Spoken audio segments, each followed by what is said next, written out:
Good evening, all. The meeting is started. Welcome, everybody, to the October 24th Long Range Planning Committee meeting. This is a hybrid meeting on River House, and it is our second LRPC for this site.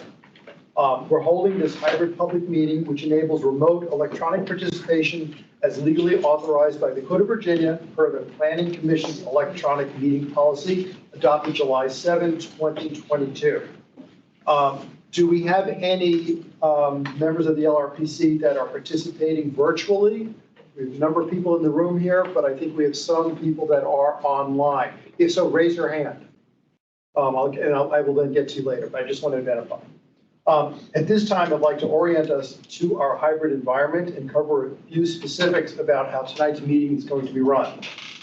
Members of the public may attend the meeting here in person or electronically by using the Microsoft Teams link provided on the LRPC web pages, the county's events calendar, and the email notification sent to the LRPC email subscribers. Additionally, there is a dial-in phone option for those who wish to use it. I don't think we have any planning commissioners joining virtually. For our virtual attendees using Microsoft Teams, please turn off your video feeds, and I will address when it's appropriate to turn them on in a little bit. The Microsoft Teams meeting chat is active to serve two purposes: for participants who need technical assistance and for other attendees to pose brief clarifying questions to the larger audience. While these will be monitored, they will not be formally acknowledged.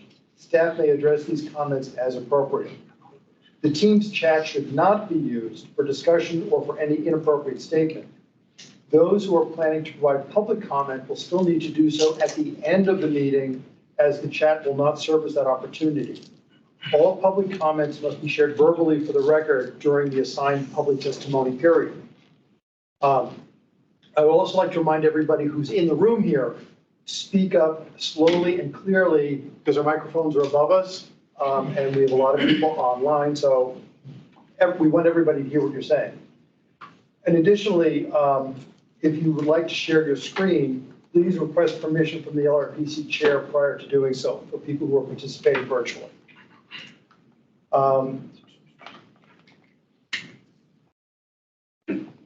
For members of the public who'd like to provide feedback and comments, unlike our regular planning commission meetings, these meetings, the LRPC agenda items are not public hearings. They're for public comments at the chair's discretion. That's me, and I'm exercising that discretion, so we will be having comments at the end. And that will be after the committee discussions have concluded. You'll then be called on at the end of the meeting to speak on each of tonight's agenda items. The speaking time allotted will depend on how many speakers we have. I will call for speakers at the end of the meeting, and I'll ask staff to let me know if we have virtual attendees who'd like to provide comment. Staff will acknowledge speakers in the Teams chat. That's where you're virtual, that's where you list yourself if you want to do comments. It's in the chat. Members of the public attending virtually will speak first, followed by our in-person attendees. When virtual attendees are called upon to speak, you must unmute yourself by clicking on the microphone icon located on the Teams meeting command bar. The moderator does not have the ability to unmute you. You will be muted when your time has concluded. As an alternative, public comment is available and may be provided on the public comment form posted on the LRPC's webpage. Lastly, this is a public forum. Today's meeting will be recorded and posted to the county website. All information associated with today's meeting, whether written or spoken, is subject to the Virginia Freedom of Information Act requirements. So let's then move on to our meeting. First thing we'll do is, first of all, I'm Jim Langelli, and I'm chairing this meeting tonight. We'll then go around the room and introduce ourselves here, and then people who are virtual, who are committee members, can then also introduce themselves. So why don't we start with you? I'm Bonnie Ryan. I'm a 27-year resident of River House. I've been living in the Potomac, and looking forward to what these planned impacts will be on the rest of us who have been living here for so long. Okay. I'm also a resident, and I love living in River House. Potomac, it's the best building there is. I'm Faison Qureshi. I'm with JVG Smith at the applicant. Matt Ginnivan with JVG Smith. Chris Hornash with Nelson Nygaard Transportation Planning, part of the JVG Smith team. Kendra Whitmore, I'm a land use and zoning attorney with Babel. Daniel Weir, Planning Commission. Eric Berkey, Planning Commission. Godwin Schick is president of the Ridge House Condominium Association, right over there. Richard Grab, representing the representative condominium, which is next to that. Leo Sarli with the Planning Commission. Jeffrey Williams, Crystal Pentagon City's Council, and 30-year River House resident. Pam Van Hyde, Pedestrian Advisory Committee, a 38-year resident of Aurora Highlands. Nick Giacobbe, representing Aurora Highlands Civic Association. Been in the neighborhood since 1987, started out at the Ridge House, and I'm representing. Kateri Garcia, president of Arlington Ridge Civic Association. I'm not going to talk about my age. It's tough act to follow. I'm Steve Sockwell, Forestry and Natural Resources Committee. Jane Kim, DES Transportation. Around the back of the room? Adam Watson. Oh, I'm Sorry. Adam, yeah. Sorry, Adam Watson, CPHD Planning, sorry. Matt Matuzak, also CPHD Planning Division. Tarsi Dunlap, a 13-year renter in Pentagon City and vice president of the Crystal Civic Association. Doris? Doris Ray, still on the advisory commission, and Mr. Chair, I was told there would be an assistant listening. Do we have that? You can go. Okay, we're going to go get it, Doris. Actually, both of you are River House residents, right? So actually only one person should be at the table for that? I was just here in case she needed assistance because she's I'm deaf. Oh, So she's assistant. okay, because Doris should also be at the table because she's a member of the Disability Advisory Committee. More than, well, we can move over. Doris, you can move and sit up at the table here. I can move your chair, Doris. I'm fine. And meanwhile, we can start further going around, introducing. You guys want to start next? Oh. The outer perimeter? Sure. I'm Matt Kowalik. I'm a 4-year resident of River House, just an interested citizen. Okay. Alyssa Tope, architect and urban designer. I'm on the Arts Commission and here tonight as a representative of the Public Art Committee. Murphy Antoine with Torty Gallison Partners, planners and architects, part of the JVGC. I'm Sharon Bradley with Bradley Site Design, landscape architect. Okay, great. That's in the room here. We also have another condo association. Condo Association? I'm here representing Pentagon Ridge Condo Association, but I've been renting a unit at River House for 23 years, but I'm here as my Pentagon Ridge condo owner. Okay, great. Let's get the virtual attendees now who are on the committee. I think we have a Transportation Commission rep. I think Adam Theo's going to be sitting in for Chris Lapp. Introduce yourself. Yes, this is Adam Theo, alternate representative from the Transportation Commission, sitting in for Chris Slatt. Virtual right now, but I'll be in person in about 10 minutes. Great, Theo, see you soon. Now, is there anybody else who's supposed to be at the table who is attending virtually, either representing a civic association or a commission? Raise your hand if you are. Okay, fine, very good. We can then move on then.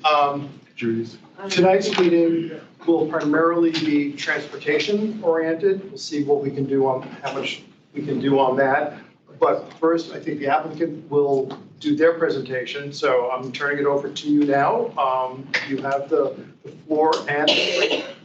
Good evening. My name is Faizan Qureshi. I'm with JVG Smith. On behalf of the applicant team, we're really pleased to be here tonight.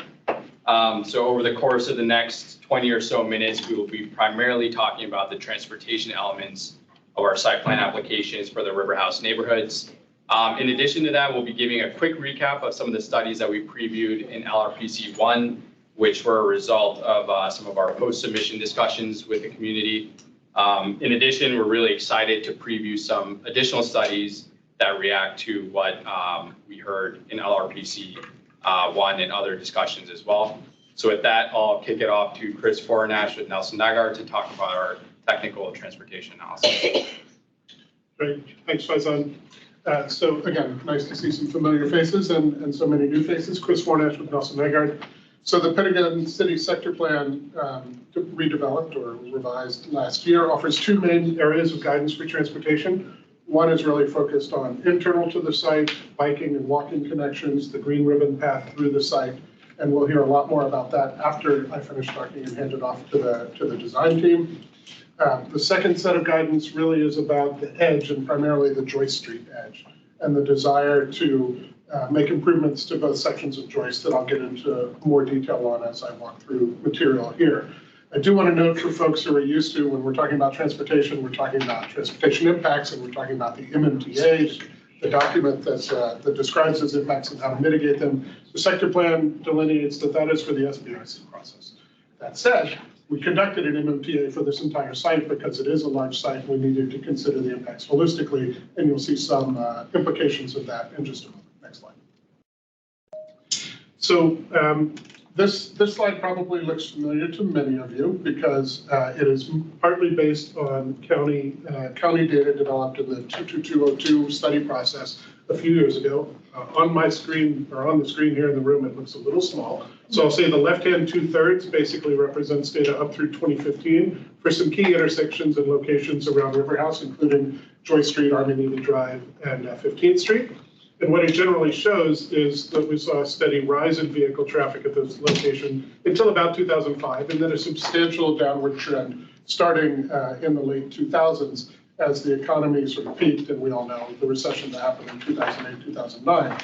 But there was an established decreasing trend, significant decreasing trend, all the way up to the beginning of COVID.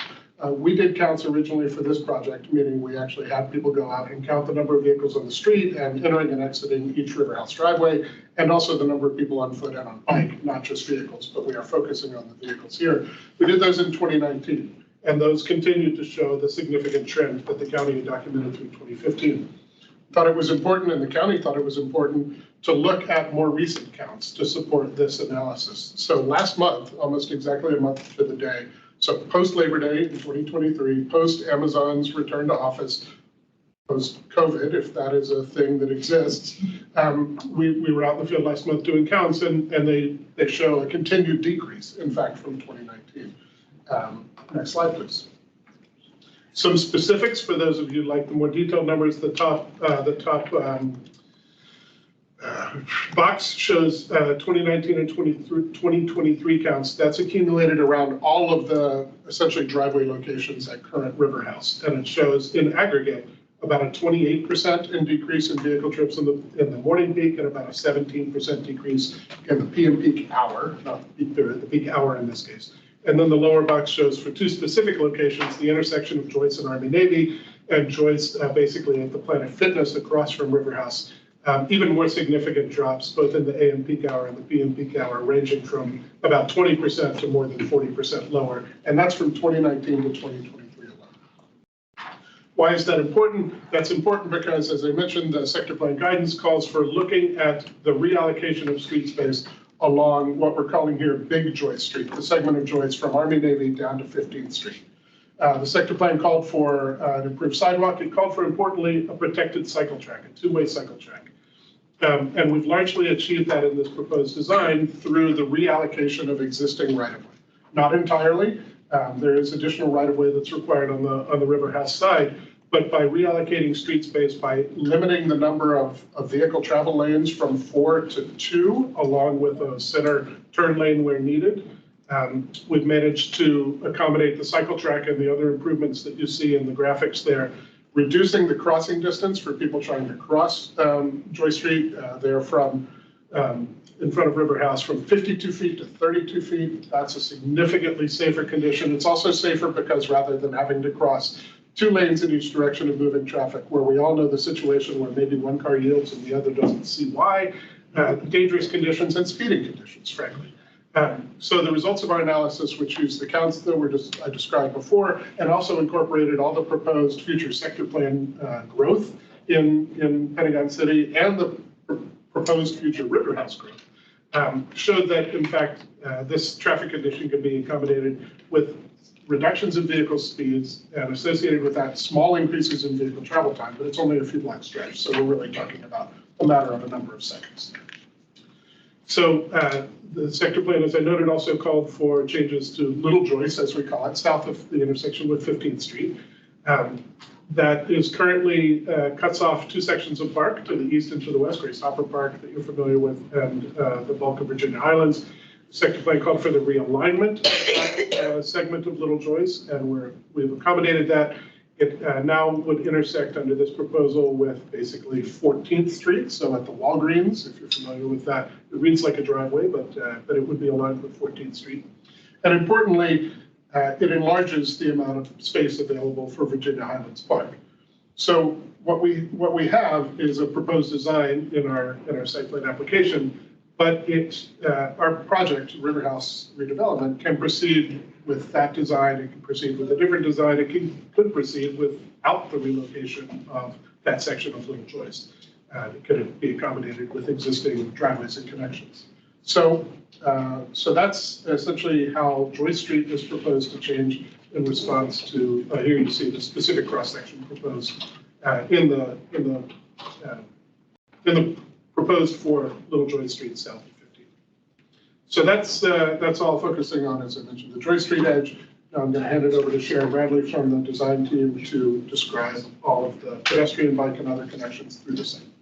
Sharon. Thanks, Chris. That's a great segue into other aspects of circulation. Before we get into new material, though, I want to do a quick recap.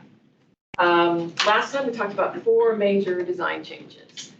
We talked about the southern edge and maintaining that 40-foot southern setback, preserving trees and adding tree canopy to that.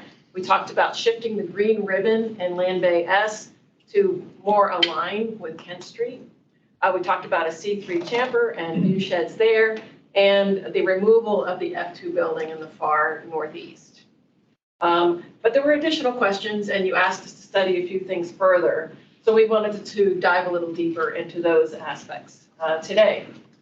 So today we'll talk about the 15th Street spur and some of the studies we've done since then, the Lynn Street connection, which you had some questions about, and the Land Bay and open space, which we've talked a lot about. So we'll go over that more today. So we'll start with the 15th Street spur. So our 4.1 submission, that connection offered the gentlest, most accessible route up the site, up the slope. But where it fell short was its provision for view sheds, east-west. And you asked us to explore that further to see if we can provide those. So at the last LRPC, we presented a new option that did provide that direct line of sight, but the result was a tighter path that resulted in some switchbacks, which was a less graceful way to navigate that slope. So we've studied that still further, and we've arrived at an option that we're pretty excited about because it offers the best of both worlds. With the realignment of the green ribbon and the chamfer of the C3 building, we're providing, as you can see with that red arrow, a very clear line of sight east-west. And we're still able to maintain that graceful, gentle pathway up the slope to the 15th Street spur that respects existing topography and existing vegetation on the slope. So moving to Lynn Street, the Lynn Street connection. We wanted to go into a little bit more detail on how we're making that connection to Lynn Street from River House. So as you can see in the section on the bottom, the existing stairs are not to code. The risers and treads, they vary in size. They're generally small. The landings are smaller than code. And they're really long runs. That top run is 20 steps long.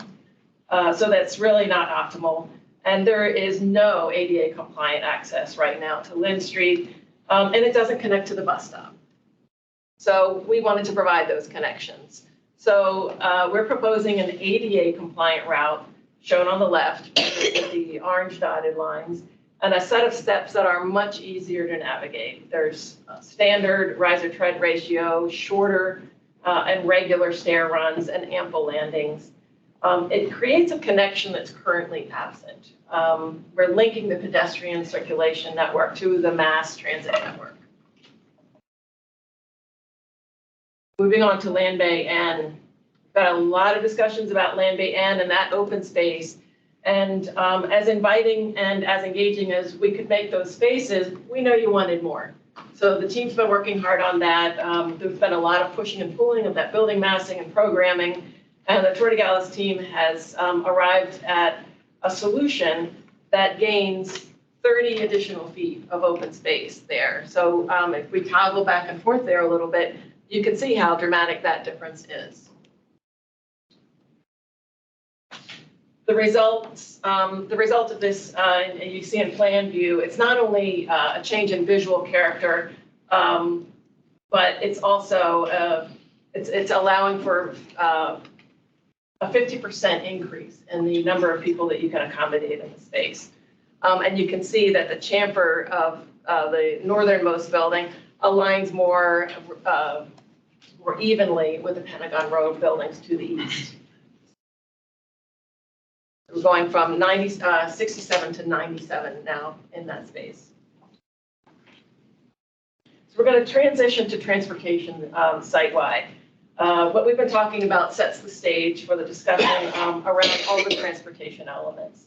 And so we'll talk more now about overall connectivity across the site.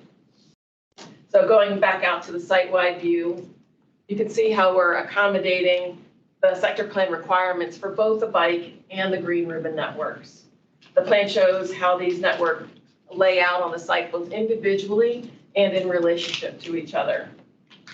It also shows how the transportation network is intertwined with the fabric of the open space, and specifically the green ribbon network as an open space. We've developed the green ribbon corridors in agreement with the sector plan. And we've extracted some of the key elements from the sector plan document. And as you can see, we're focused on a green ribbon that is continuous, easy to navigate, and visible. And you're going to see these repeated as we talk about how we're designing the green ribbon. We also are going to talk a little bit more about the sector plan mention that it can occur along public rights of way. And so that is particularly relevant tonight because we're talking about the alignment along Kent. And we know there are a lot of questions around that. So our green ribbon typologies have been developed along the lines using as guidance as the sector plan standard section that you can see in the upper right. So there are a lot of typologies here. I'm not going to go through all of them, but they all meet and usually exceed the sector plan requirements. But I want to focus in right now on the Kent Street one that you can see in section B. The staff asked us to realign the green ribbon so it follows Kent Street.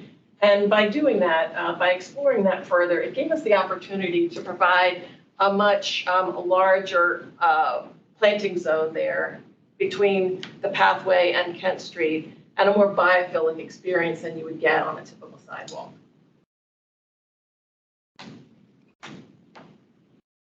Okay. The land basie is both an open space and it's a key section of the green ribbon. The 12-foot bikeway winds through the space and it has a separate pedestrian pathway that weaves around it.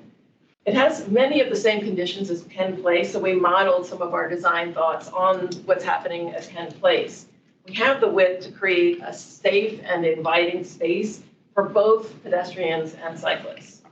The open space here is 65 feet at its narrowest, and it opens out at the east and west, as you can see here in this plan view, to provide nodes that can be very vibrant public open spaces. And finally, these sections illustrate those dimensions and activities. On the left are the separated pedestrian and cyclist zones in the 65-foot width, and on the right you can see how open and celebratory those wider spaces can be. With that, I'm going to turn it over to Murphy to talk about other elements of transportation. I could swap with you, sure. That's great. Again, for the record, I'm Murphy Antoine with Tortigalis and Partners. And I'll take the opportunity to zoom out a little bit back to the site-wide context of the circulation patterns. And this is a slide that talks about those, the building access in the context of those circulation patterns, the streets, the green ribbons, the bike network that Sharon discussed. You can see in yellow the access, the lobbies to both the new proposed buildings as part of the 4.1 submission and the existing lobbies in the hinges of those triangles of the James, the Potomac, and the Ashley. And what you can see in those yellow squares is that those lobbies, that building access really celebrates and opens up to the public face of those buildings. So along Joyce in the North Land Bay, along Little Joyce to the south in the Central Bay, and then all of those yellow lines to the left and in the upper left of the diagram are the access to the townhomes. So those are really foyers to the to the townhomes that happen again along that public edge of those buildings. The parking is another part of this puzzle. So we're talking about structured parking, existing structured parking beneath the Potomac and the Ashley that you see to the left, and new underground structured parking below the Land Bay North and the central footprints of those multifamily buildings. The townhome parking strategy are in the courts in the middle of those blocks. So again, outside of the public face, and then in the upper left on the southwestern edge, some integral parking into those townhomes. In the yellow bands, you also see the, flip back one quickly, the yellow bands, you see the on-street parking in the new streets along Kent Street Extended, the townhome Loop Road, and Little Joyce. Those garages are all, the access for those garages is shown on these diagrams with the red arrows into the existing parking at the Potomac and then into those garages between the multifamily, into the multifamily buildings in the Central Land Bay and the Northern Land Bay. On the last slide here, you'll see the parallel in the red arrows, the loading access. So we saw garage access in yellow arrows. Parallel to that in most cases in the newly proposed buildings are the loading access, separate but parallel to those garage accesses. And then in the existing James, Potomac, and Ashley Towers, you can see that loading access that's generally behind those buildings in the back of the hinge. So that's really the circulation and parking and garage access will end again on this three-dimensional view of the whole site with the proposed development and turn it over to the county. Thank you. Matt, your turn. All right. Let's share the screen.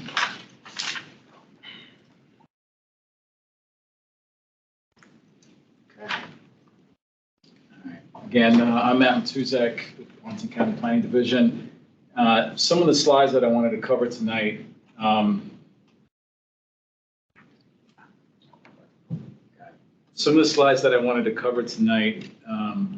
involve some repeat information from the last meeting in September.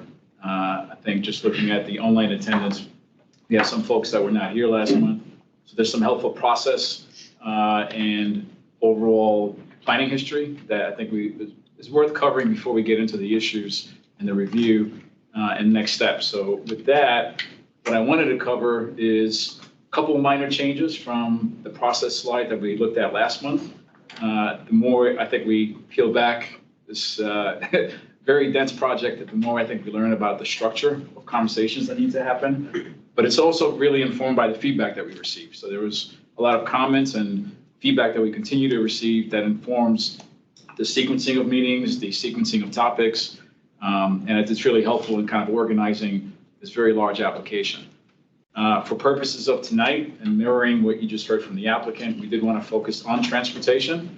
There is some overlap with public access ways and the Green Ribbon Network that we've heard about and discussed last month, but clearly a different set of challenges and I think elements to review as we focus on accessibility, the street alignment, where parking might be, and really the multimodal character of this property.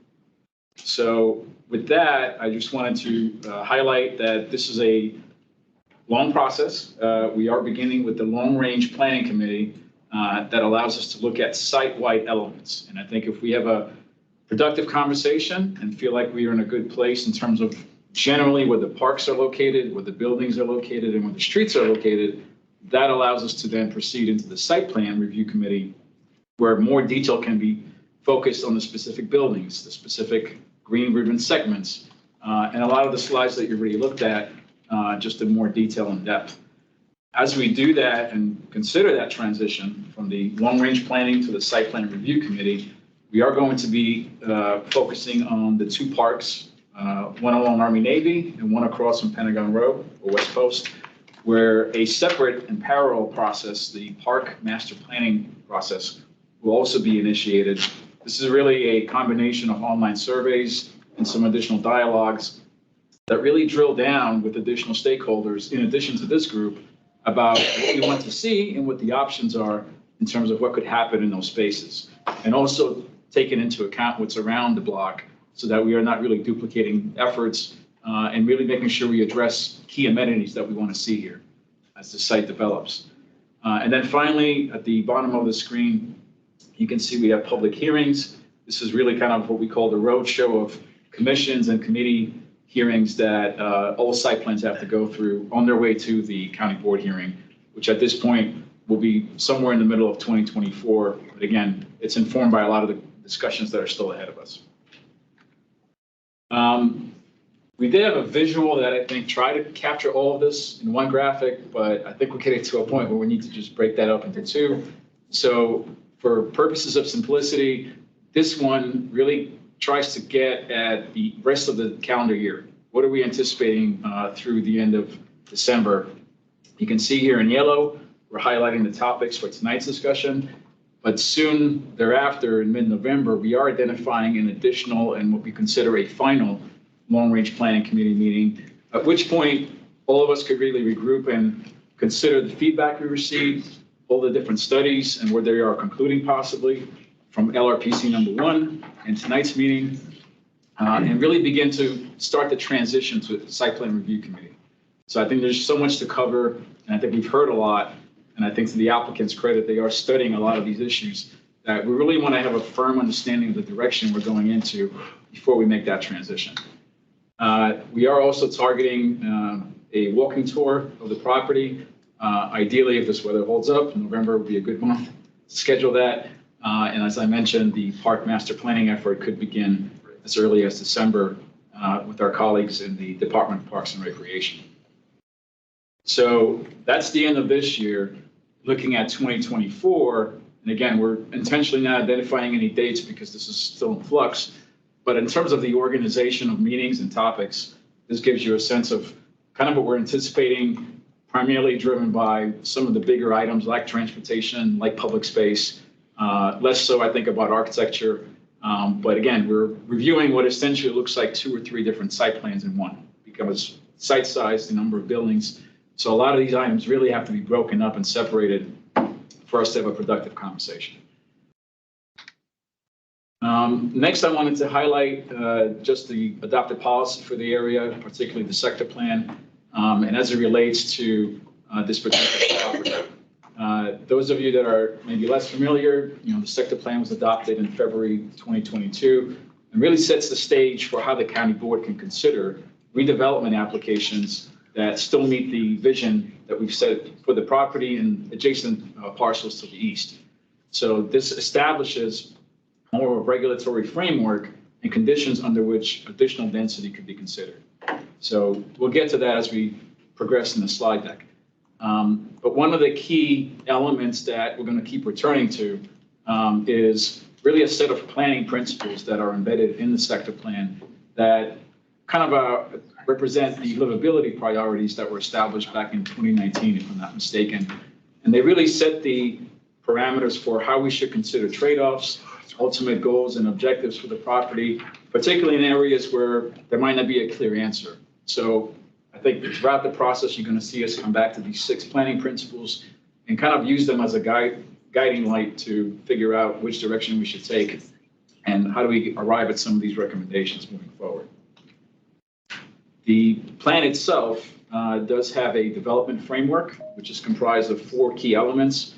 We've looked at 3 of them in the last month. Tonight, we're going to be focusing on transportation, but some elements of the other items will creep in as well. This gives you a sense of that document and how it informs both both the long-range planning and the site plan review committee meetings, given that that's where key recommendations are embedded in terms of what growth could look like on this property.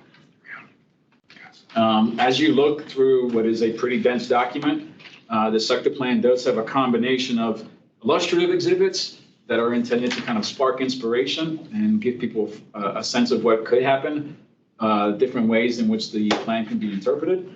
But also, as you see on the right, more explicit exhibits that are intended to be regulatory and specifically guide the vision for each particular property. So as you've seen in the last month's meeting, the exhibits that we try to focus on the right are the ones that are utilized in staff's review. Next, we wanted to give you a quick glimpse of what the sector plan speaks to with respect to transportation for the River House property.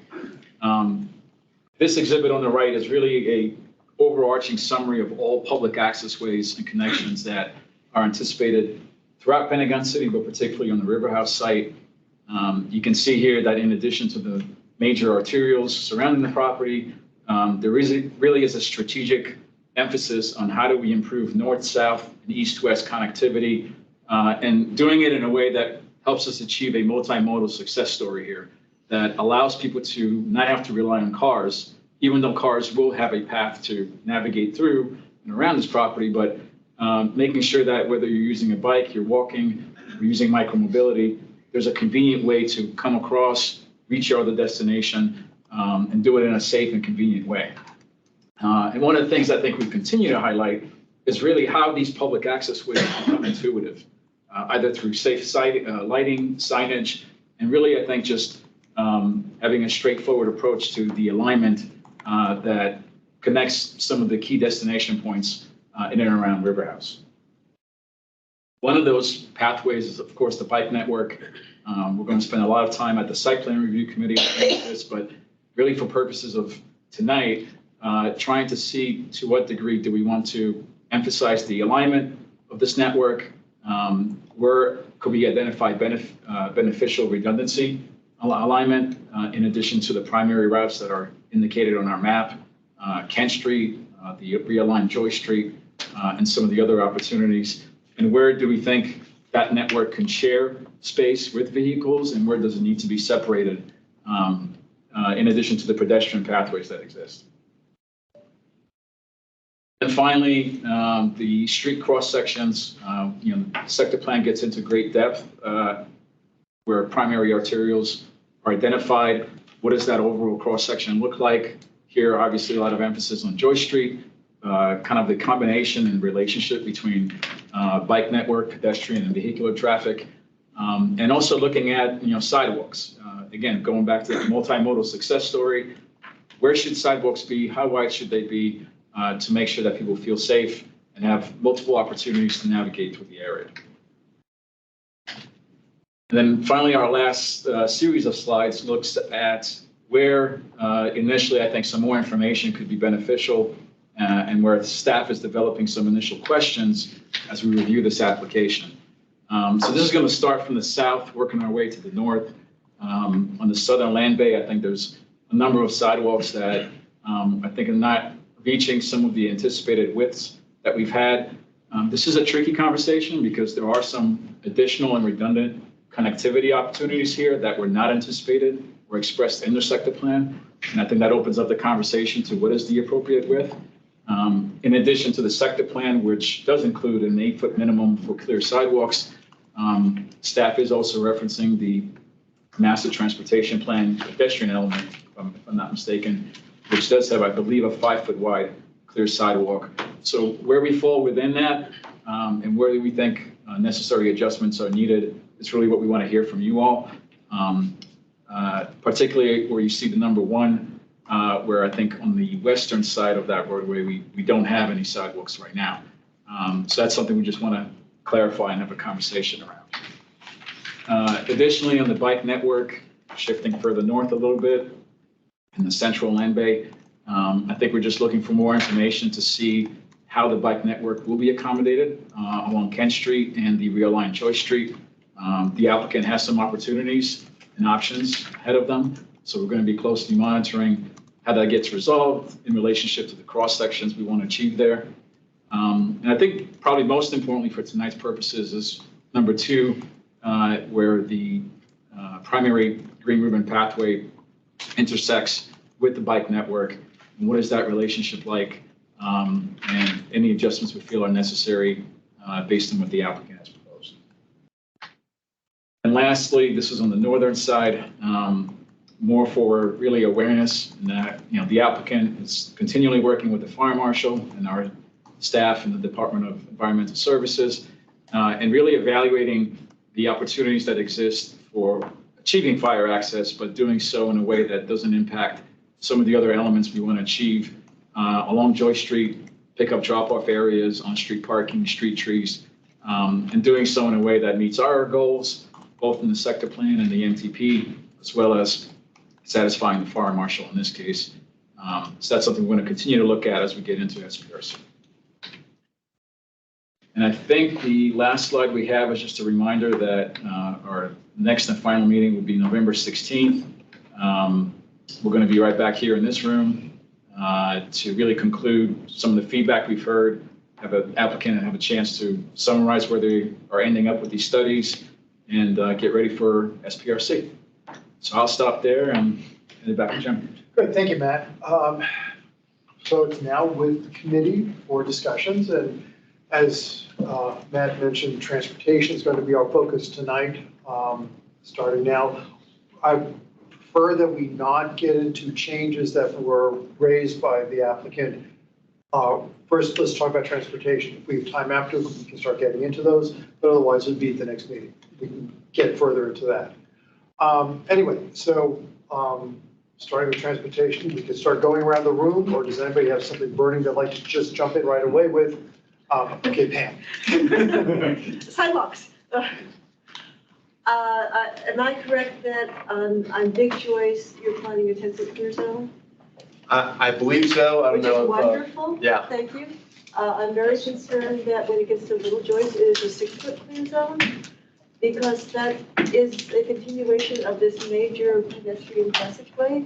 All of us who live in the area use that side of Joyce to get over to Pentagon City. So I strongly encourage you to get to the 8-foot that the county is proposing. Right. And for the sidewalks on the internal section side, we need sidewalks on all sides, and if you can get to 8 feet, that would be great.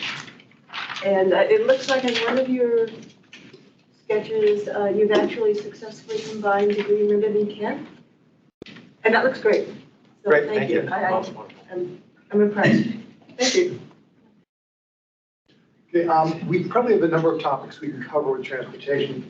Pedestrian access sidewalks is certainly one big one. Bicycle facilities would be another. Parking would, I think, be a third. We should probably talk about the green ribbon, even though it touches on a number of these other things, as to routing adequacy, that sort of thing. I think that really touches the big things on, and I guess maybe where we're loading docks. I'm not sure that's really transportation, or pickup drop off. I think that really is more transportation. So we can touch on that. Why don't we then start, since Pam kicked us off on pedestrian access, are there any other comments on pedestrian, the proposed pedestrian facilities? Because we have more than just sidewalks. We also have the stairway that was mentioned here, and that was an issue we discussed at the last meeting. It was raised at the last meeting too. And that's a connection up to Lynn Street, how that works. So anyway, I'm throwing that out there. If anybody has any other comments, and I think people in the condos, that is presumably one of your issues too. So I just don't, I want to make sure that I see that you're there if you do have something that you'd like to add. Yeah. So Richard Rebb, on the north end of the property, there was a part of the green ribbon that went up to where Lynn connects to Army Navy. That's a bit of a hill. Are there steps planned for that, or how is that walkway planned? It would be an ADA compliant. We'd have to resort to switchbacks there. Okay. We've already studied the grading there. That's what we have. Okay. Oh, yeah, go ahead. Oh, I was just on a separate piece. I was going to say, I do obviously my understanding is you would move the stairs, so you would remove the existing stair and then replace it 180 feet, Yeah, I think that I like that combination of where you could do the ramp or the stair. I was trying to look at, I think the drawings are not totally updated on the connection of that green ribbon. But I just wanted to make sure that flow worked out well, right, with the green ribbon, that you would then naturally kind of go over those stairs. But I think an improvement to the stairs is positive. Yeah, that's great. I do want to point out that arc to the bus stop is not part of the green ribbon. That is in addition, it's a circulation enhancement that is not a green ribbon. Yeah, I think I've typed because isn't there a piece of the green ribbon? It runs just east of it. Yeah, and then it cuts through the end buildings, right? Correct. It does both. Yeah, so this drawing just didn't have your additional stair there. And I think some of the other ones had still the old stair connected. And so I just wanted to confirm. There you go. Yeah, there we go. So right there, you still kind of have that old one, but just make sure that flow continues. The old stair is going to go away, is that correct? Correct. Yeah, okay. Yeah, and that's a much better ascent to Lynn Street than the new proposed stair. It's safer. Okay, so there's now just the one staircase and the one crosswalk? Right. Yeah. Okay. It would be this one, that would be the new one. Yeah. The old one was here. No. Other way. Other way, this one is. That's the new That's the one. new one. The purple dot is the bus stop. Yeah. Yeah, so I actually thought the same thing. These are actually, this is not a stair, these are the labels of the changes in topography. That's how steep the topography is. Right. These are literally the Those are numbers. contours. Those are numbers. The mapping person, I know. The contour line, yeah, those are that's how dense the grade is there. So yeah, so that's actually the contour lines. This is the existing stair location and existing crosswalk location. And this is the proposed new crosswalk location, which would have the more gracious stairs as well as an alternative ADA compliant access. And be affiliated with the bus stop. Exactly. And then, are you putting sidewalks on this side of Lynn too, here? To accommodate sort of resting area or anything? Because I know there's no sidewalk here right now. Correct, yeah, there's no sidewalk. There's sort of a landing spot for that bus stop. Okay. And that's what we would maintain and provide the access to. And you can't do the entire sidewalk. I think not at the expense of a lot of foliage. I mean, that would take out a tremendous amount. The forested edge comes really very close, as you probably know. Yeah. Right. And I think It drops off. ultimately to be then sort of redundant with this section of the Green River that's providing that north-south connectivity. I'm just looking at the stairs. Theoretically, if you extended that stairway connection so that it joined further to the north, you could have longer kind of landing areas, kind of a lower overall slope going down that hill, potentially even ramping, so that it may be connected closer to the junction of because people are going to walk down that path and they're heading, most of them, down to the area between the parks. So you don't have to get down to the green ribbon as quickly. I don't know what that does for the park area, but.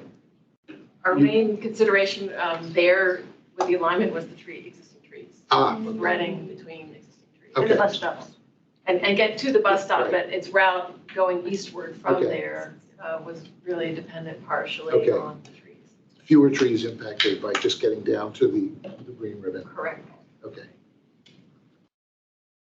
With three people, okay, Theo, then Doris, and then. Adam Theo, Transportation Commission, sitting in for Chris Slatt. Transportation Commission's main concerns on this appear to be with the bike facilities and bike paths. I had a handful of points. They're all kind of related to the bike paths. One of which I think has already been addressed from what I saw.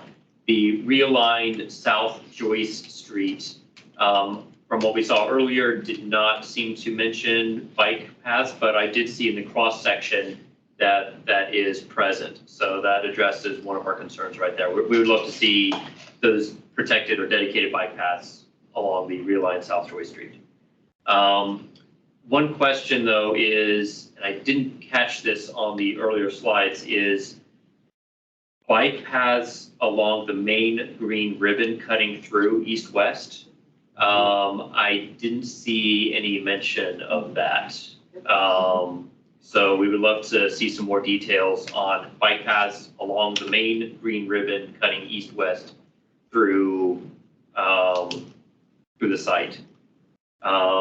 Especially when it gets to the proposed staircase going up. How does the proposed bike path, or how would any parallel bike path or bike path along the greenway interact with those stairs, approaching those staircases?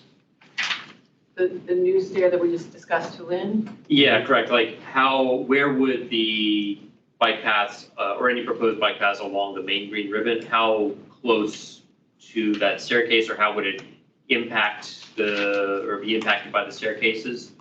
Since I didn't see where there would be a bike path running east to west through the site, I just want to make sure that, if someone is riding along east to west and then hit some stairs before they have to go around to the rest of the bike path.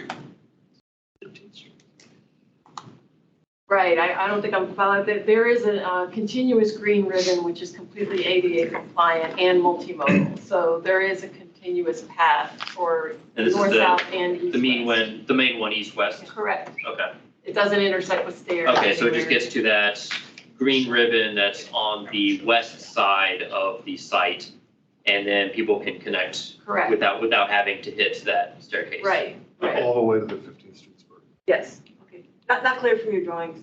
Yeah, can Okay. you mind pointing to what we're talking about? Yeah. I'm confused, I was confused. So, So obviously the green dots are the green ribbon, and the primary green ribbon running east-west is shown there. Which on the map is top to bottom. Correct, top to bottom. There you go, yes.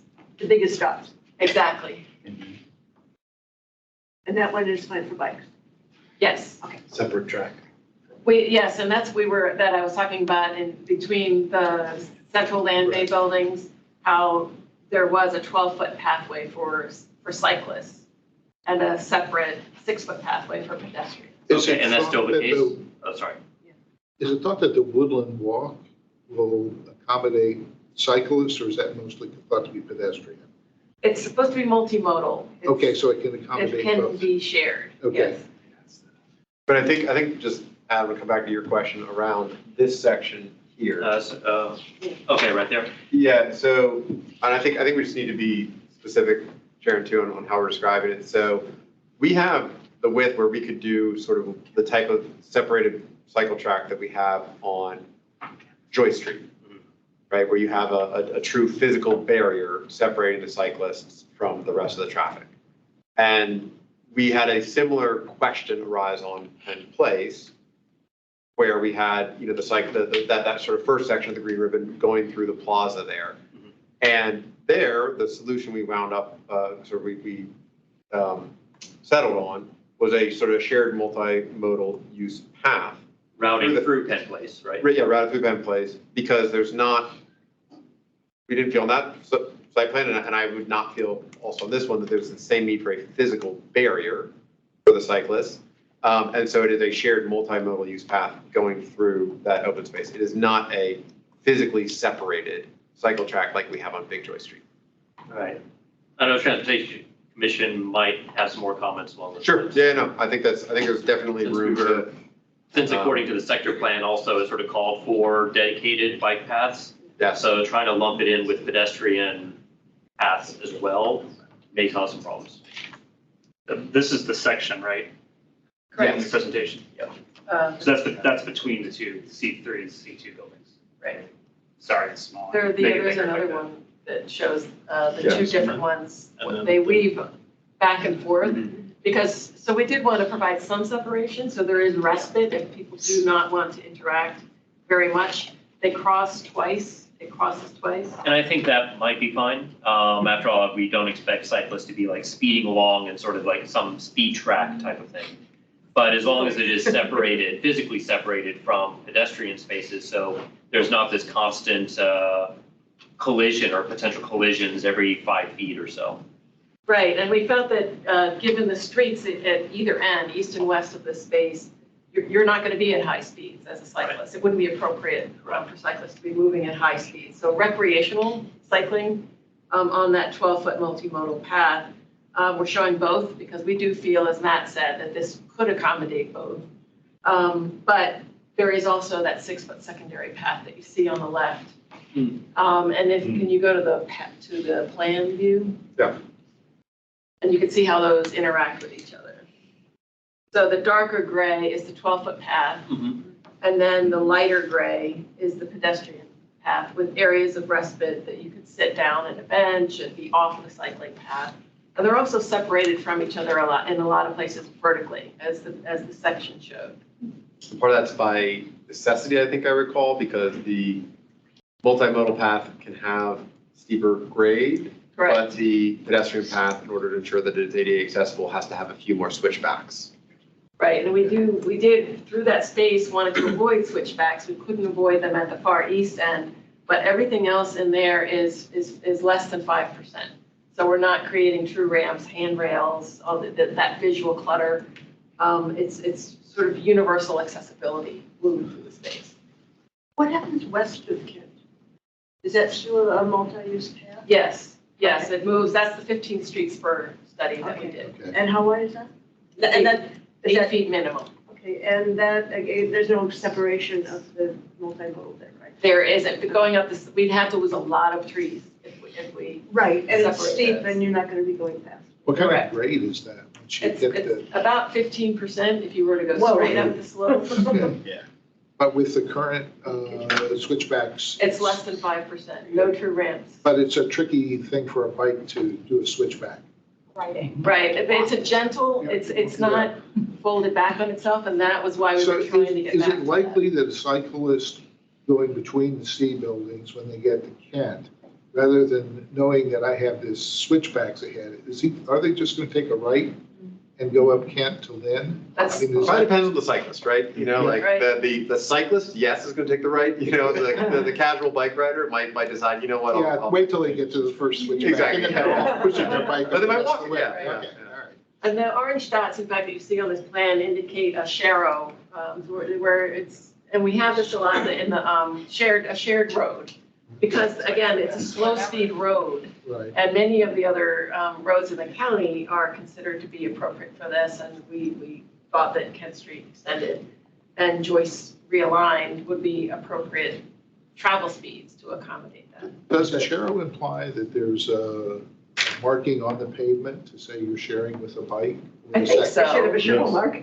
Looks like little mountains. Yeah. Okay. I took quite a few here on my bike. Okay. It's just arrows. Okay, this is a little bit of this, Okay. so it gets into, I think, site plan type details. Okay, sorry. But before we get to Doris, I want to remind people who are virtual, please turn off your cameras if you're not speaking. Reserve bandwidth. So Doris, you're up next. Thank you, Mr. Chair. I was just wondering, from transportation and circulation perspective, whether in developing this project or others, particularly down there in Crystal City, Pentagon City, whether there is an analysis done of the juxtaposition of pedestrian rights of way, the sidewalks, versus the MDD, micromobility, and bicycle lanes versus the vehicular way, in terms of how a pedestrian, whether with a disability or without a disability, is able to have a taxi or a star vehicle or a just simply driving me home or driving me to work, let them off without presenting hazards for people with disabilities. And then I'm also interested in whether you look at, you know, the neighborhood and how a pedestrian is going to cross through all the mix of the various transportation lanes to get to essential services around like a new apartment, residential project, so that you can get to the subway or wherever, because my perception as a new resident of Crystal City, actually, during the workday, because I work down there now, is that it is pretty difficult, obstacle laden for people with physical disabilities and sensory disabilities to navigate when they're somebody is letting them off, but also just to navigate the streets. And I'm also interested in, there's a lot of complex intersections down there. To what degree are you going to utilize accessible and audible signals and put that in also as a new community benefit? And then with regard to the bike trails, the bike paths, will they accommodate bike riders who have adaptive bicycles? Because there's going to be any number of a pretty large influx of employees coming to Amazon. They have a big and other retail and residential, not residential, commercial buildings that will be down there, and they will need, at least where there are bike trails, they will want to utilize those bike trails and not necessarily be considered somebody who has an adapted bike is not a pedestrian or wheelchair user using a pedestrian path. They are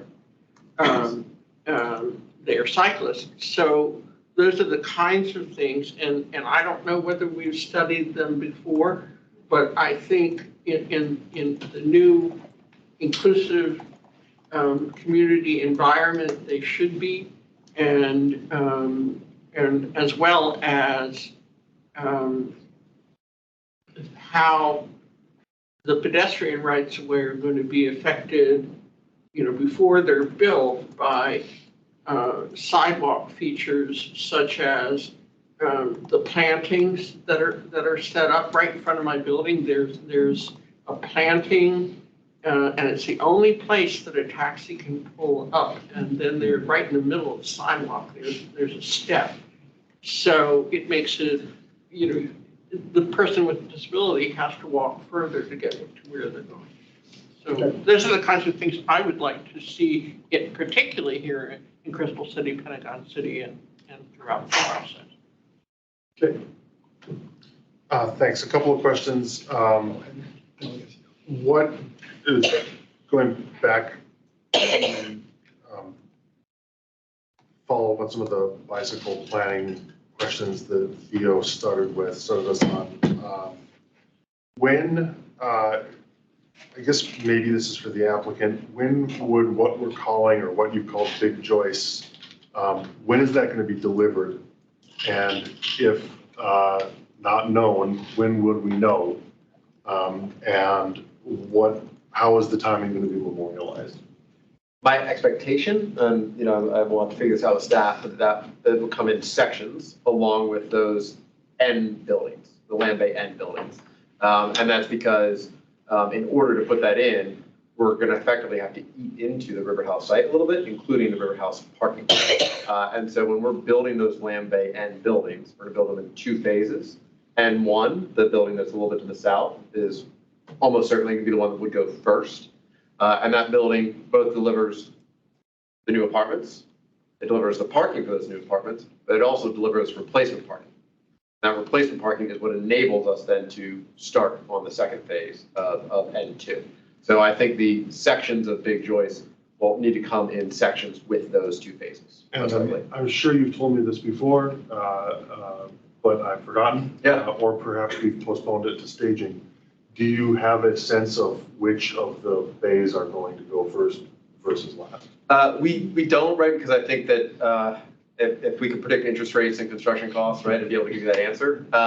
But conceptually, our goal, sort of our team and JVG's goal would be for some combination of Land Bay N1 and some section of Land Bay S, the rental townhomes, to be in the first phase. The two central buildings, the senior housing building and the condo building, are product types that we are most likely not going to be the developer for. And in addition, they sit in the current location of our residential amenity. So in order to minimize disruption, we would like to build the new amenity that is associated with building N1 in the first phase. In terms of when we'll know that and how it's memorialized, my assumption is they'll be in the site plan conditions that are approved, the PDSP conditions approved by the board. I figured that would be the answer, but I didn't want to leave the witness. That's a legal term, Kat. Watches a lot over. Yeah, we're moving back here now. Identify yourself also. Hi, good evening. I'm Tina Galati from Pentagon Ridge Condominium Association. I'm representing Karen Feely, our president. She sends her apologies for not making it tonight because we have a budget meeting. I have 4 questions that are all transportation related, and the first 2 are the most important, but they're very quick ones. The first one, if we can go to the applicant's slide 6. We have a question about the 15th Street spur. So if you look at the top where the arrowhead is, oh, you were just there, yes. If you look at the very top of the green arrow, where the arrowhead is, where it says 15th Street spur, that path is right outside our garages, which are our only means of ingress and egress to the building. It's not just for our cars, it's where our trash and recycling is picked up. It's also where we have passenger loading, unloading, and deliveries as well. The way that looks, it looks like that path, the green dotted line, is feeding into that. What are you doing to mitigate conflicts between the traffic that is coming in and out of our building to folks that might be biking or walking up? Is it going to be tapered? Are you putting a speed bump there, maybe a gate, something to that effect? Because we certainly don't want to hit even our own folks. I mean, we want this connectivity so we can go to West Coast, we can walk to the metro. So we're not against the pathway, but we are very concerned about, you don't want to hit anybody. So that's question 1. I don't think you want me to hear all my questions. You're going to answer them one by one, but that's my first question, our first question. Great question. I'll probably turn that over to Sharon. I'll say first, thank you for you guys raised that when the previous times we came and visited you. Definitely something we want to make sure we don't want those conflicts. I think something we talked about with Sharon and the whole design team is how does the green ribbon sort of change character as it approaches different adjacencies. So I don't know if we've got that level of design, but Sharon, I don't know if you have any thoughts there. Right, and we have to study those edge conditions because in some cases it is part of a larger green ribbon network where it just continues on as a green ribbon further out. But in some cases, like this one, it comes to an end, and we have to study that edge condition and how we safely bring people off a pedestrian-only path into a very shared service vehicles, drop-offs, everything else. How do they move safely? And I know the grade is very steep there too. So there's a visibility issue. And also, even though 15th Street South is a public street, because it's right in front of our garage entrances, we pay for the snow plowing, and we haven't asked the county for a tax credit, but we probably will. We also have pet waste disposal, which folks in the neighborhood, and we're neighborly, and we don't want your pet waste on our lawn, so we're happy to pay for that. However, there is a lot of litter and some nefarious activities sometimes happen between our garage entrances and that and to the rear parking lots behind the Joyce jungle. building, the jungle, right? Yes. So, again, whatever we can do to taper some of that activity, so again, that we're not, I mean, we want the access, but we don't want it to become, a motor speedway, so So to when we jump in, speak, this for actually cars. sounds like it might be a design issue. And this an could go to SPR, site so that would be plan, SPR. site plan, right, but we did want to raise it now because it is Yeah. part of the Thank you. transportation The conversation. sooner they think about it, the better, so Right, that's great, right, but right. we're not gonna resolve Right, this right, tonight. no, I'm not asking Okay. for a solution. And then the second concern is about the bus stops on South Lynn Street. There is a bus stop 10E right in front of our building. Just a few feet later is the shelter.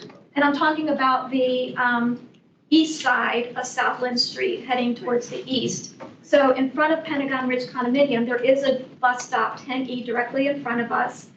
There is one just a few feet later at the bus shelter, and then even a few feet. So there are 3 stops very close together. Have you had any conversations with LaMotta about consolidating a couple of those stops, like perhaps removing the one in front of our building? It gets very little usage. Even that bus shelter gets very little usage. I don't know if you have statistics, but as someone who's lived there for 23 years on both sides of Lynn Street, I can tell you, but I do think we should have a bus stop and it should be accessible, but having 3 within so many feet, I think even for someone who has physical challenges would even say that that's too many stops in too short a span. I'll say we have not had those conversations with MATA. I'd say generally I'm not going to have a lot of success probably like convincing them to remove one of their stops, but we're going to need to have some coordination with them. So happy to get information on that as we go through the process. Is this something DES would be involved in, Chief? Yeah, we could look at potential stop consolidation. I believe that the comments on the site plan application include some from our transit team that Okay, great. may or may not be relevant to this particular discussion, but could lead to a more productive discussion. Also, there is currently some pedestrian sidewalk and crosswalk improvements on Arlington Ridge Road and Lynn Street, which has even made that 10E bus stop in front of Pentagon Ridge less practical. The bus doesn't have much room to pull over, and it will back up all the traffic on the eastbound side of South Arlington Ridge Road. So then now the third of the 4th questions is, now looking at the River House site specifically, the question has to do with ride sharing and car sharing. So for ride sharing, if you go to especially what is the building? The Potomac on a Friday night or Saturday night, it is just Ubers and, which is great. We don't want a lot of cars, but Ubers picking up and dropping off, and it's very hard if you're a pedestrian to walk to West Post. I'm trying not to say Pentagon Road, but walking to West Post and navigating these Ubers and Lyfts that are not familiar. Are you going to have pull-offs so that they can do safe pickup and drop-off of the ride-sharing passengers? And the second part of that question was, years ago, there were Zipcar, and I know Zipcar is not operating right now in Arlington County, but if car sharing comes back, because we want to be car light, if not car free, are you going to reserve some spots for there to be, because there used to be spots on River House property for Zipcar, Car2Go. But so it's the ride sharing and the car sharing. Do you have comments about that? Yeah, so I'd say on the rideshare pickup drop off, I know we're gonna get grilled on that in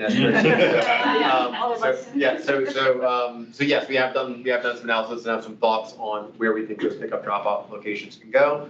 Both, we'd love to reserve a lot of the existing lay-by that we have for the existing buildings, because that functions well for that purpose. And then for the new buildings, we're thinking about where those can go, including alternatives to the public right of way. And then as it relates to car share, I don't think that's still a standard site plan condition to reserve spaces for car share. It used to be, yeah, but I think with the failing of some of those operators, that went away. However, most likely, JBG, we have a car share program in our portfolio. With EV. And it's proven very, yeah. Yeah, and it's basically, they have a fleet of Teslas, and, we started with, I think, a couple per property, and we've basically doubled it to, I think, like depending on the property, anywhere from like 4 to 10, because it's been very popular and we've seen a lot of utilization. So I expect we will. And fourth and final question is about the underground parking in the new buildings.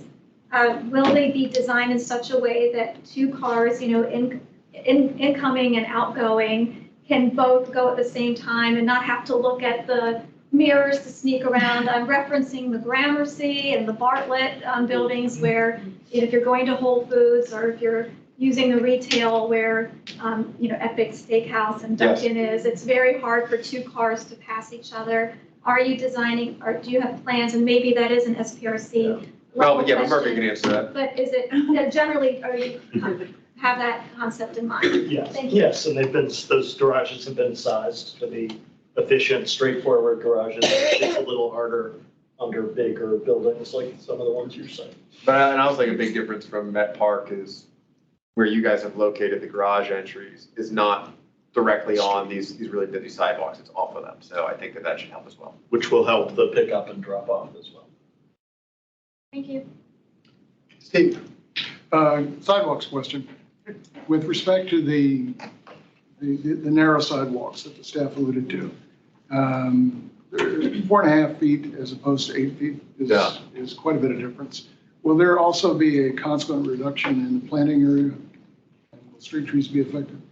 So I think it's sort of the reverse, and I'll let Sharon dig into more. I'd say from a strategy standpoint, from a site-wide standpoint, our goal, and we got to make sure that we've done this in all the locations, was to provide the sector plan 8-foot sidewalk where the sector plan had those big, sort of thoroughfare sidewalks. It's really as it relates to internal circulation within the rental townhome section in Lambay, where if that was a multifamily building, as envisioned by the sector plan, it would be a row of apartment doors off of a 5-foot corridor. Instead of having that 5-foot corridor, we have 15 to 20 feet of outdoor space. And that's a combination of, a sidewalk and then planting area. And given how low traffic we expect those areas to be, that they'll be serving, in some areas, dozens or less of people a day, we thought, let's skinny up the concrete and maximize the planting. But I think we're open to, reevaluating that balance. So I think it really depends. But I do think we need to drill down into the locations and decide, is this a place where, if we need wider sidewalks, we'll put them in. I think we've got the width to accommodate that, and it's really just where are the locations where we need 8 feet, because it's going to be connecting people, through the neighborhood versus where is it really just taking people from the thoroughfare sidewalk to their individual doorstep. And then it's more akin to a sidewalk you might see in some of Arlington's older single-family home neighborhoods that are typically 4 to 6 feet wide. Any other thoughts, Sharon? No. Okay. Not 4.5, that's not good. Remember? First Doris and then you. Doris. Similarly to the questions being asked, I'm wondering whether, if there are rideshare stands down in this area, will there be taxi stands? And the reason I ask this is because I understand that the taxi drivers are telling me there aren't taxi stands. And like up in Clarendon, if you're up there enjoying the amenities up there, having some dinner or something, there's no taxi stand. And so times when I've left my office in Crystal City to go wherever, particularly in the evening, there appears to be no taxi stands there, and it seems somehow very unfair. The taxi drivers say that they aren't allowed to park where Uber and Lyft are parking. Is that true? I don't know anything about that, Jane. I mean, is there a policy? Diaz, I don't think Arlington there's an wide? explicit policy. You generally, Uber and Lyft drivers park in short-term on-street parking spaces that are marked for explicit pickup and drop-off, which I would think would include taxi drivers or taxis. And so if that's the case, I would have the taxi folks reach out to our liaison at the county for the taxi drivers group to clarify what some of that street signage. Yeah, I'm not sure I'm understanding your answer about whether they've taken away the taxi stands with that Uber and Lyft stands, so are you saying yes or no? I think what we're hearing is that the current regulations or signage does not distinguish between Uber, Lyft, or taxis. So it's really just short-term parking. The closest taxi stand in the neighborhood is in front of the Ritz-Carlton in Nordstrom in the west side of 22202 at Beer and River House. If you want to just get a taxi without calling, you have to walk to right in front of Nordstrom. On the Hayes Street side is where you get that, but that is far. So it's a difficult walk because you have to walk past the parking gates in front of Fashion Center. So, but that is the closest taxi stand to River House. Thank you. Your turn? Hi, Tarcy Dunlop with the Vice President, Crystal City Civic Association. I have a question about metro access, and maybe this is mostly for the county, for Matt. In terms of if there's been any conversation with the owners of the Pentagon City Mall about improving the metro access point from the metro to over to River House, either through the mall or around the mall in terms of Wayward and Side Ferry. Yeah, this issue came up during the Pentagon City Sector planning effort. Many times. Yes. It does involve multiple property owners to work in that consolidated common goal, which they do share. I think the challenge that we have is that it would involve some level of disruption to the large parking structure and likely introduction of some redevelopment in that block behind West Post, which is not impossible, and it isn't anticipated in the sector plan. And I think we've tried to, with that property owner at the table, set aside some expectations and parameters for that, how that could happen. At the time of that planning effort, we were told that that could be one of their earlier phases, if and when they would be ready to pursue some level of change.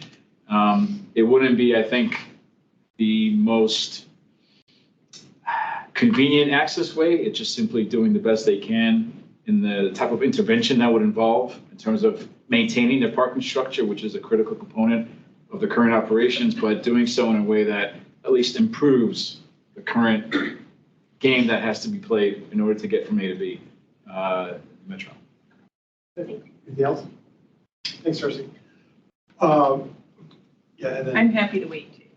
Okay. I was just going to say one thing real quickly, just to remind folks, this is the LRPC section of the discussion. We are going to have a whole separate one or more SPRCs where we get into the real detail. And I understand people want to know, exactly what it's going to look like, feel like, what those details are going to be. But the reason we don't always have the most minute level of detail is just on some of these answers because we're just not there yet. So just Exactly, and that's why it's appropriate to raise so you're aware those are going to be coming up. Absolutely. So you're prepared for them. But like I said earlier, don't expect answers tonight for most of these questions because they really are more detail oriented. Alyssa Tope with the Public Art Committee, although this is not a public art question. For the secondary street that circulates just around the townhomes, I was curious if you guys had looked into, rather than having the traditional street sidewalk, since it would be a thin sidewalk anyway, if it could be a shared street instead, because it is so low trafficked and would be more Yes, pleasant. Sharon and Hybrid were just batting around some precedents today, because I think we know there's some work to be done there to make that work, so yes. Right, I have the same question because I know it was raised earlier that there doesn't seem to be sidewalk on at least one side of that street. Yeah, we need. I was wondering whether there would be design solutions given this is going to be low traffic, not a cut through, it's sort of an out of the way, mostly for the residents there. If there's some creative way there could be interesting design. An actual winner. An actual winner. And the requirement is a requirement that all DDU. I carried that word, I think I right. Wait, where are we talking about? So this is as it relates to, let me just pull up our site plan here, and we have to either start making our PDFs like hyper dark and contrasted, or the screen has to get fixed, because everything is so washed out on this. Yeah, I think it's the screen. So I think we just need to start to make, well, I mean, you can, Usually probably the copy in the screen. yeah, I mean, yeah. You're gonna be here enough. Yeah, it's a fair point. It's really, this access road that I'm literally tracing here, that really just serves these townhomes and provides access to the various parking garages within the townhomes. And I think it's a great idea, and one we're looking at too is how do we make that something not just asphalt, and make it a shared space. Now, remember, they're probably gonna be FedEx and UPS trucks on there all the time too. So it has to accommodate. It has to yeah. I think Matt said it really nicely, that we want to accommodate vehicles, but not design around them. Right, I guess, I love that. Yeah. Hi, Nick Jacobic from Aurora Highlands. I have a transition question. Joyce Street, as it's redesigned, is very different from the way it is now. And how does that then transition into 15th Street, which doesn't seem to be redesigned, or is the county undertaking a separate redesign of the 15th Street side to meet up with Joyce Street? So there is a capital project for 15th Street. However, given the new cross-section for Joyce with this site plan, well, when it comes, right? Yeah. There is now, on the county side, some discussions happening about the current plan to just be a marking improvement until we have enough funding to then kind of complete 15th to match kind of what's being done on Joyce with the private development. I think the big benefit would be a continuous cycle track down 15th, whereas the interim condition would require a split facility.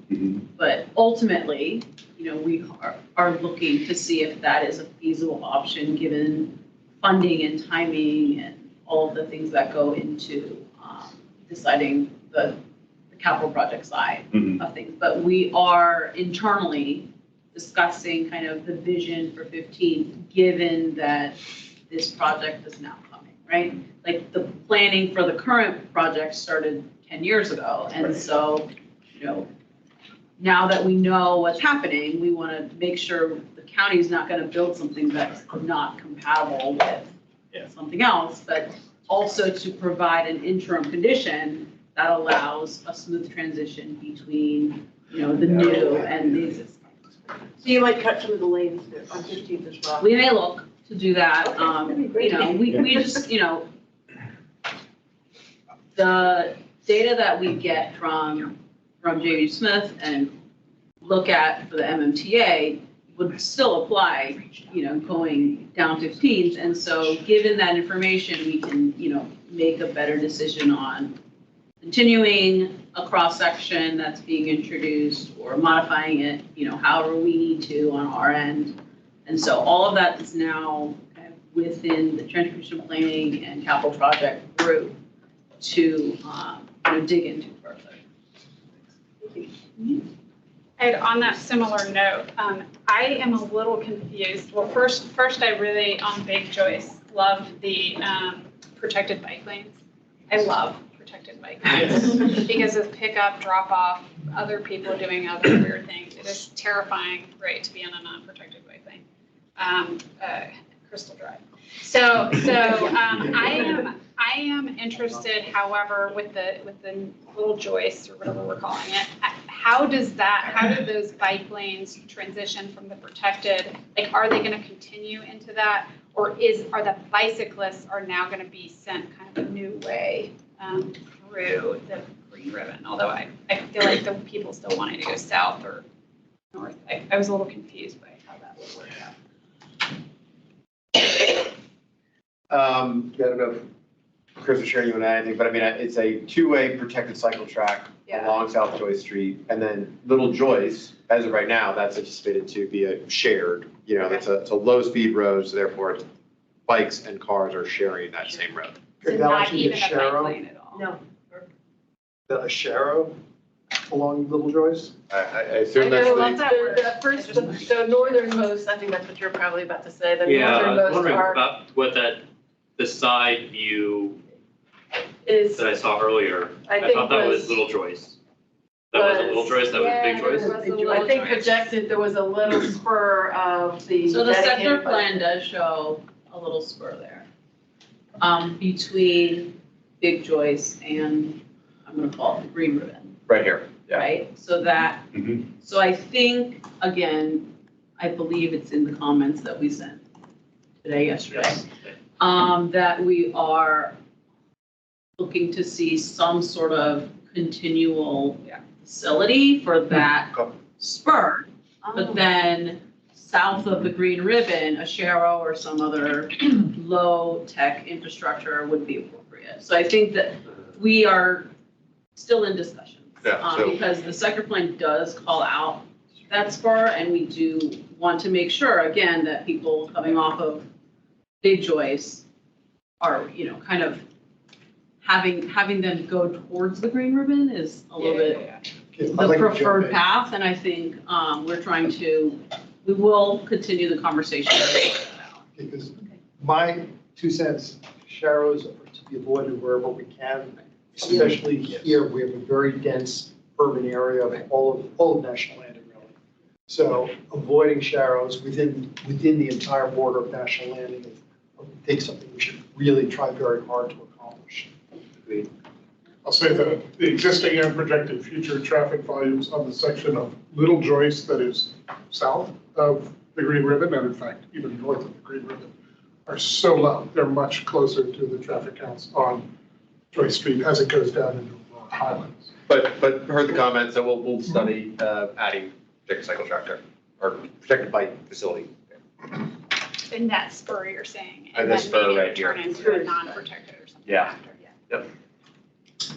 I just want to concur with your comments, Jim, and say volume is appreciated, that data, but it's not just volume, it's intensity of the use. And I was actually sharing with Daniel, I feel more dangerous on the quiet residential streets often than I do on the busier streets, because cars will just blow right through and they're less concerned oftentimes versus busier streets where they have to be more vigilant. So I would say, as somebody who cycles a lot, I'm more scared of single family neighborhood streets often.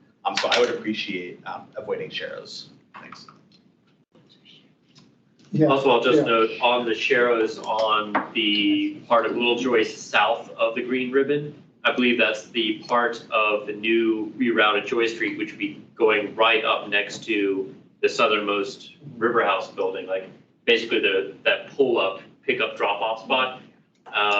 Sharrows would be a disaster right there. I mean, so many vehicles, even if it's a low volume, just coming right in to pick up and drop off people right there at the building, that'd be a disaster. Is low speed street, is that the term that's been used to describe Little Joyce? Is that a defined Low term? volume, Sorry? I think they said low volume. I think MTP wise, it would be a non-arterial neighborhood street. So we're not, so that- Little Joyce would most likely have a 25 mph speed cap. Yeah, so I want to echo Eric's sentiment that that's gonna be, no, I don't think anyone's gonna think that that's safe. If it's treated just as, if it's treated like 9th Street, a block east of us, it's not gonna be, that's it. It doesn't feel safe now. So it's not gonna feel safer. Not for any modality. But certainly not for bikes. But Joyce is so narrow. that's more of a And you comment. got Parker, people parking on both sides, and cars, you can't even get cars going both ways. One of them has to stop and let the other one go through. Well, I'm fine with a yield street. What I'm not fine with But there's no place for bikes at all. is what I'm not fine with is a street that's wide enough to not be a yield street, and not have any facilities, right? And especially if there's any kind of topography.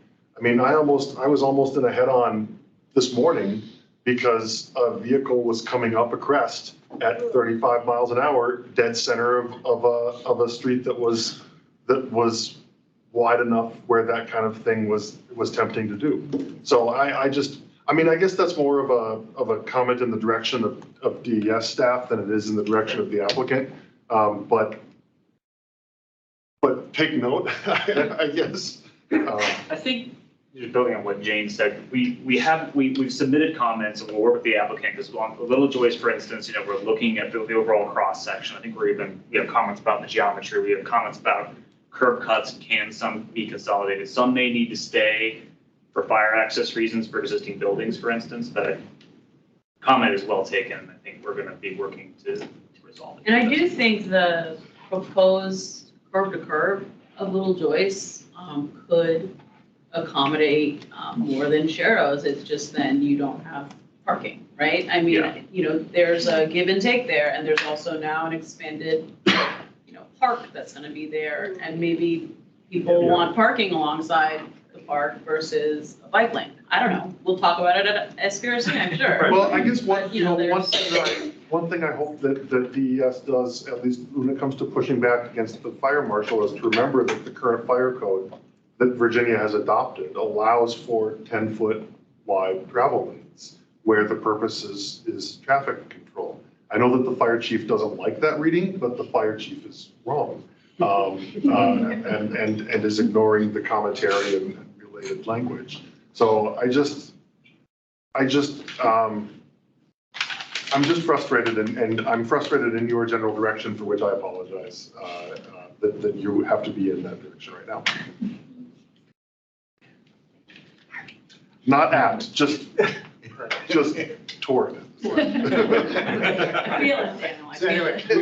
We'll send them your regards. Yeah, it's now 10:38. We have a lot of people here. I think what we might want to do is 8:38. 8:38, yes. Way past my bedtime. Why don't we take some time now, a lot of people here, go around, see if there's any final comments before we get to public comments, so we can be within our time limits. So why don't we start back here? Tulsi, do you have anything final? I just want to apply that same comment that had to do with bus stops and ride share and taxis, because I understand there is going to be some limited retail at N1 and N2. What the impact will be across the street at West Coast, there is a 10A bus stop, and there's constant double parking there because of Ubers and Lyfts and people just running in and out. So I'm just curious, what's going to happen on that east side of South Joy Street that's right in front of the DSW, the TJ Maxx, where the 10A bus stop is. There is a lot of double parking there already, so I'm worried that that's going to increase with folks trying to run into the retail in N1 and N2. And that's it. Thank you. Thank you. Doris, your final comment? Do you have any final comments? Yes. I reiterate my earlier comments about pedestrian rights of way and transportation and circulation, but I also want to comment that when we're doing planning like this, do we consider lighting in a neighborhood around, a big site like this? Because I want to comment that the use these days of high intensity fluorescent colored, white, blue lights is a real concern for people who are blind and vision impaired like myself and some other other folks, both seniors and younger people who have light-sensitive disabilities. And I was wondering what's going to be used here and looking at alternatives that use yellow light, warm light, rather than the new high intensities. All you have to do is look at the lobby of this building and see how it blinds people when they're walking through there. Thank you. Final comments? I agree with, as a visually impaired person myself, the high intensity is almost blinding. Daniel, you're next. Final comments? Eric, final comments?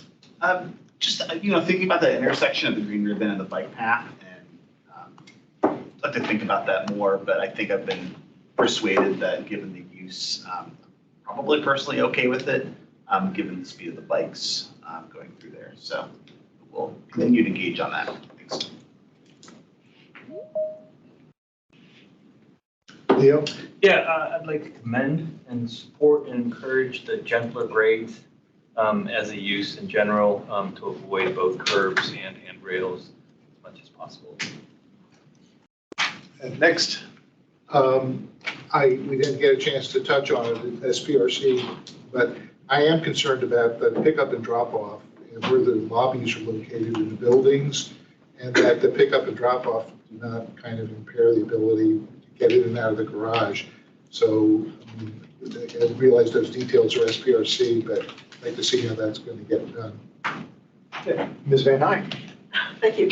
I think the green ribbon is going on very nicely. Thank you for all of you doing that.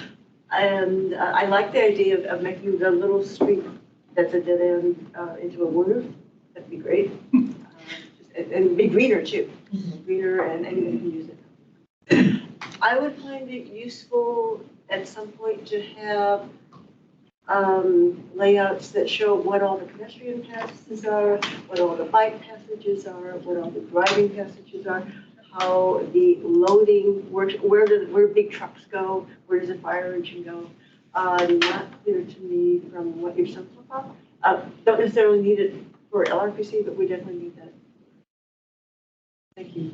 Thank you. And Doris had wonderful comments that we should all pay attention to. Yes, I want to second what Pam was saying. I think you're doing great work on the green ribbon. You're the first ones out of the box, so you get to fill in all of the holes between the guidelines in the Pentagon City Sector Plan.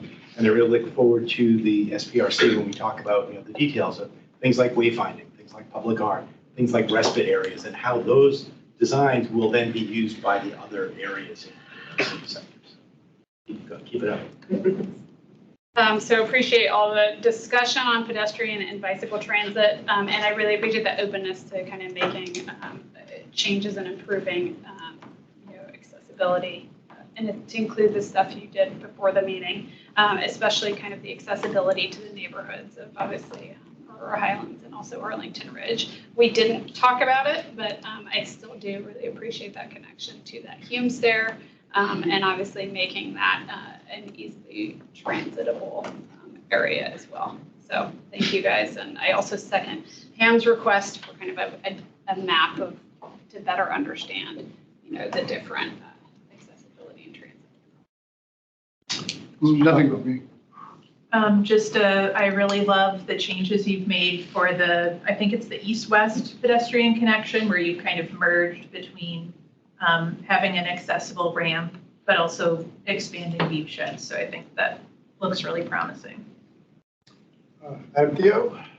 Yep, just reiterating the protected separated bike facilities along the Greenway east-west through the site, and also along the southern portion of Little Joyce south of 15th Street, which was marked as Sharrow's potentially, but want to push back on that. Good. I think we've hit everybody who's at the table here. Next, we will do our public comments. Online too. Yeah, we have first our online people. If you had signed up, could you tell us who it is so we can call first person? It'll be 2 minutes per person. So the first well, the first and only is Maya? Yeah, Maya is correct. Very good. So I have two questions. I'm not sure how the 2-minute time period works in relation to that. You can start right now. You have 2 minutes to give us your comments. Okay, I'll just read them straight through, and if you guys need a refresher when I'm done, I will repeat myself. Okay, so I have two questions. One is transportation related and one is not. The first is about parking lots. This plan includes, I should rewind and say I'm a 5-year resident of River House. So that's where these questions are coming from. So this plan includes taking out all of the current surface lots where hundreds of residents currently park. And I am really curious to know if JBG has a plan for where those residents can safely park those cars in close proximity to their buildings throughout the course of construction. The rest of my comments are not transportation related, but I still think are important. So for the last 5 years, my partner and I have called River House our home, and we chose this neighborhood because it was one of the few affordable places in Arlington to live. But over the past 5 years, we've seen approximately 60% increase in our rent. And at a time when Arlington has become one of the most expensive places to live in the entire country, I and many other residents have a lot of concerns about how massive projects like these will inevitably hike the cost of living, and I'm curious as to how JBG plans to address this issue. And I'm also really concerned with the ability of JBG to manage a property of this magnitude. And in my and many other residents' opinions, they're already struggling to manage the 3 properties that currently exist on River House's campus. In my building alone, we chronically have broken doors, broken outdoor furniture, broken gym equipment, non-functioning AC, chronic leaks, broken fire pits, broken elevators that get stuck with residents inside, broken package lockers, electric hazards. You get the gist. And over the last 2 years, we've also seen a lot of cars broken into, cars and tires stolen in our surface lots, as well as a 25% increase in our monthly parking fees. Our parking lots have no security cameras, minimal overhead lighting, easy access to outsiders, and have a severe lack of security. And we've been told the people conducting said crime have been known to carry guns, which is not just a concern for the safety of residents' vehicles, but for our lives. And when we've suggested JBG utilize the extra money they're bringing in from increased parking fees and rent to improve safety, I'm almost done. I have like 2 more sentences. We've been told by multiple senior staff members that JBG views that as a waste of money because they're focusing solely on this construction project that has not been approved yet. So as a concerned resident of River House, I'm wondering if there is a plan to ensure that prices on current River House properties remain affordable while infrastructure and safety needs within our current buildings are met prior to, throughout, and beyond the duration of construction. Thank you for your comments. Do we have anybody else online? Nobody else online. Okay, within the room here. We have, I'm bringing Sanus, right? Maritza. Hi. Hi. I have a question as to the handicap parking. I'm in the Potomac, and there's handicap parking right in front of the building.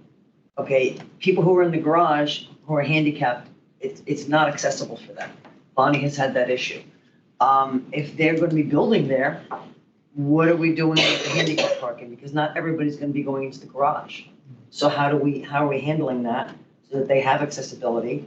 And the other question is, how are we,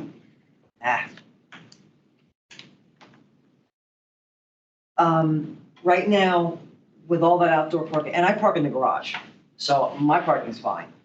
But with all the outdoor parking, where is everybody going to be, people who park there now, where are they going to be able to park while this is happening? Because there's no place for them to go. Then you've got all the construction. You've got all the big equipment. You've got the construction workers. Where are they going to be parking? So what are we doing with all of that so that people who live there can still be comfortable, and not have to deal with it? And then somebody was concerned about ride sharing. The concern is because those are residents who are choosing not to drive and calling an Uber and saying, hey, come pick me up. So I'm not sure what the issue is because these are people who live in the building. So, somebody was saying there's too many Uber drivers coming in. Yeah, but we live in the building. So they're coming into the lobby and they're not driving. I'm not getting it. They have no place to pull over. That was the comment. No, but they do. They're pulling over underneath the building, right? Like right there, we have an entrance. Right, and they're blocking access for others. I don't want to take from your time, but that was the gist of the comment. We want to encourage the ride sharing. However, there's no place, there's not enough space for if you go on a Friday night or Saturday night. I'm there every Right, Friday and Saturday night. So it's all backed up with the pickups and drop-offs. So if you're trying to Okay, cross and to go to the Grace Martin Hopper Park, it's very difficult to navigate those cars. Well, 2 minutes are up, thank you. Yeah, I know, but she was also talking about Yeah, it. so, Okay, my other concern is what's happening with Grace Hopper Park? I know it's going to be consolidated, but, and there's a big art sculpture in front of it. What are we doing with that? That's a question for later, but anyway, thank you. Okay, thank you. Next person. Matthew? Oh, boy. How's it going? I'm just here as a concerned citizen. Apologies, this is my first public comment as a citizen of Arlington. But yay! And I had a whole stump speech written about how, more development is important, but to stick more to the transportation issues, I want to foot stomp the talk about improving access to the metro station, because that's kind of important, especially when, by a conservative estimate, if every unit is filled, there'll be 1,500 to 2,000 more people living there. So the strange oddity of walking through the mall at night when it's like where it's open, sometimes they shut the door, otherwise you have to walk around the mall. That's certainly something to pay attention to, and maybe, I know that that was described as a several property owner discussion to have, but I would double emphasize that, and also where to park during construction. That was already brought up. I have a car. Unfortunately, I may be more of a YIMBY type, but I do have a car. So finding a place to put that during the construction would be awesome. And otherwise, I want to say, good job, more density. Thank you very much. And we have one more online. Yeah, Cameron M. Okay, is Cameron M there? Hi, everybody. Can you hear me? Yes. Yes, we can. Go ahead. Perfect. Hi. I'm also a resident of River House. Been here 5 years as well. I would also like to hit on the affordability question as well. I know, again, it's not necessarily focused on what the subject is tonight, but I've also seen my rent go up astronomically just like in the last year, tried to go 20%, which to me is not affordable. Also doesn't really feel like it's a vision for looking forward, especially for catering for young people, for single families. I want to know what JBG Smith thinks about, for current residents at River House, opening up a town hall so that we feel like the process that's happening within our community feels a little bit more democratized. Right now, it feels like we're just sort of sent alerts after the fact.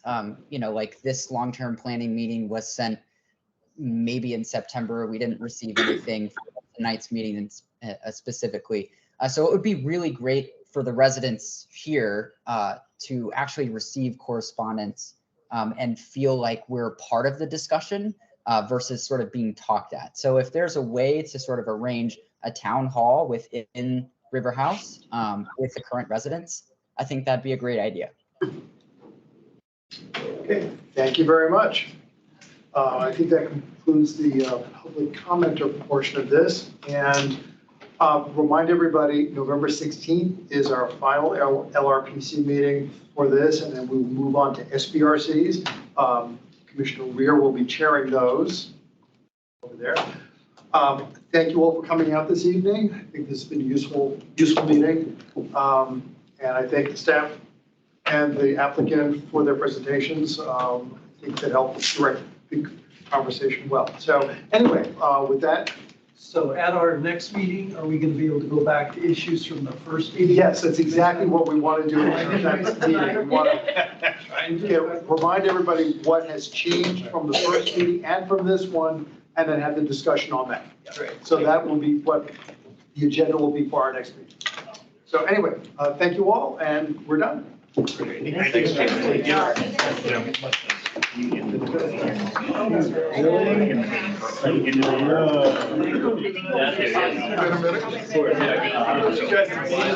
from, since you stint on the planning commission. Yes, with the bill. Yeah. There are former chairs. But not this way.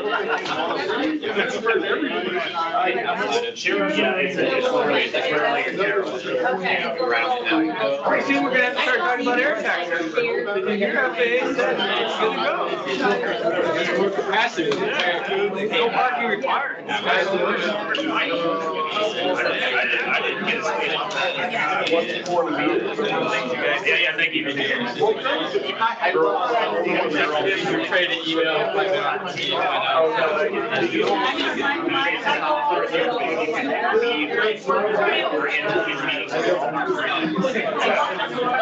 I'm not gonna